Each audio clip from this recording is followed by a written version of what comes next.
Hey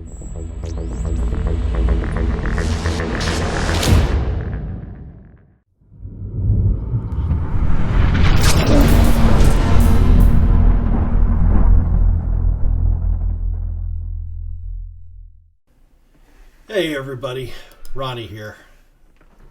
I have a few different pieces of trucker news for today. The first one is about an abandoned the semi-trailer at least. In a pretty bizarre incident, a truck driver abandoned their semi-trailer, resulting in $75,000 worth of ice cream just melting away. It appears that in a moment of unexpected circumstances, a truck driver just abandoned his trailer and it was filled with ice cream, leading to costly and, if I might say so, rather chilling disaster. Okay. No more dad jokes, right?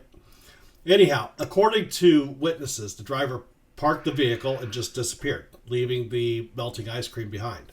Local authorities say they are investigating the incident and they're attempting to locate the driver.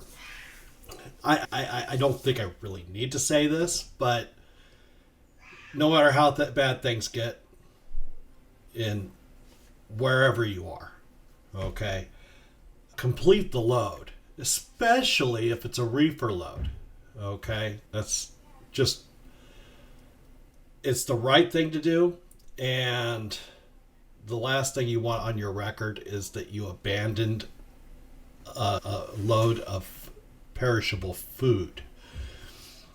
Moving on, this happened yesterday, but it was what I would call a harrowing incident on the Chesapeake Bay Bridge Tunnel. What happened is a tractor trailer went right over the side, causing, obviously, major disruptions and raising concerns, locally at least, about transportation safety. The Chesapeake Bay Bridge Tunnel is a vital link for commuters and travelers. And what happened is the tractor trailer veered off the bridge and went straight into the water. Emergency services swiftly responded. They rescued the driver, who miraculously survived.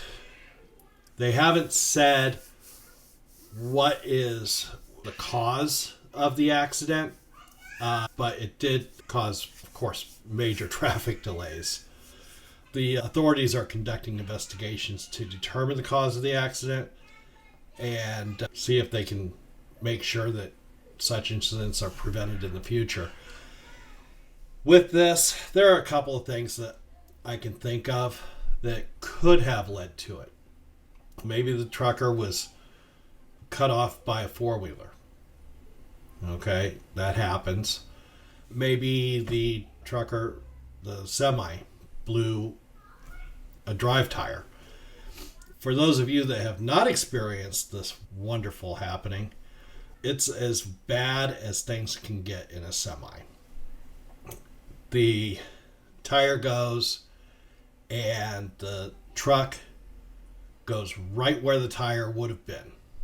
All right. And if you're in the slow lane, like you're supposed to be, and the passenger side tire blows, that's going to pull you right off the road. Every single time. Either one of these things are not preventable accidents, okay? Unless you're just not keeping up with the maintenance on your truck, okay? And you're running on a tire that's ready to go anyway, and it was obvious. The third one is the third possibility that I can think of is the driver fell asleep.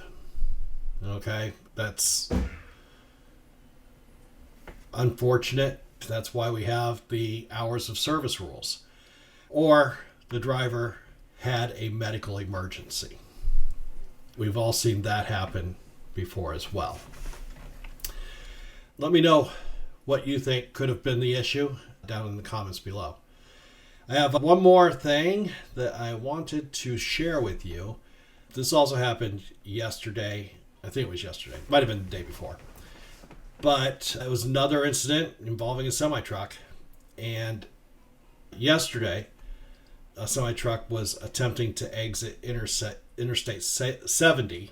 I can't talk today. Near Junction City. Hold on. Now I can't remember which Junction City it was.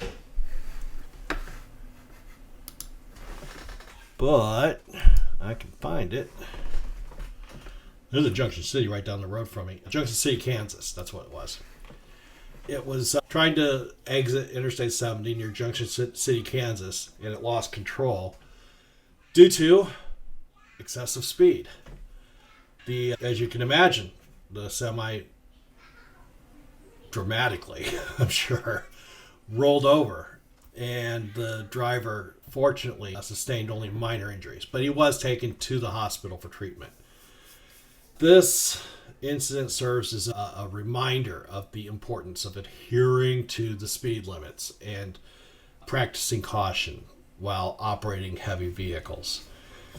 In the story that I read, authorities were saying to remind drivers to prioritize safety on the roads and avoid risky maneuvers that could endanger either themselves or others, or even both.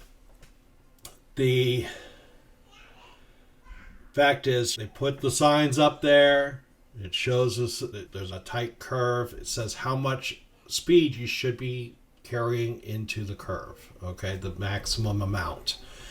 If it might be 35, 30, 20 miles per hour. Whatever that number is, I always take that number, subtract 5 miles per hour off of that, and that's what I take that curve at. It's always better to be safe than sorry. Yeah, that concludes today's episode of Trucker News. I hope you did find these news updates informative. Remember to stay tuned for more breaking news and analysis, and don't forget to like and subscribe. If you want to help support the channel, I'll put a link to my Patreon in the description down below. If you have any questions or comments about anything that I talked about today, put them in the comments section below also. I'm trying something a little bit new while I'm in the house and have pulled my microphone out of mothballs. Let me know if this is better or just getting in the way. But thanks for watching, and I'll talk to you next time.